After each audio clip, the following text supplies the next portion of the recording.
3-ball juggling trick edition.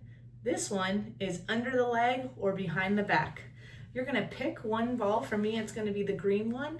That's gonna be the one that goes under the leg or behind the back. And all you're going to do is, of course, a million times over before you actually are doing this in the juggle, you're going to practice going under the leg and under the other leg, both ways. And of course, behind the back and behind the other back, both ways. Get very comfortable with that, of course, first.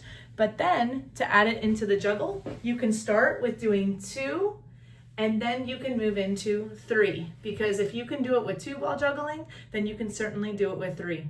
And all you're gonna do is choose that one. For me, it's gonna be that green one. And when it comes, you're taking the pattern and all you're doing is putting your leg up and throwing it under.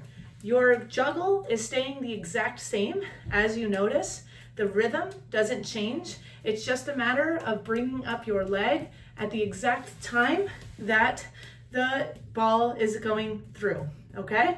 And so the throw stays exactly the same. Notice for behind the back, it's the same way. Once it comes over, instead of going in front, you're going behind. It's the exact same pattern, the exact same rhythm.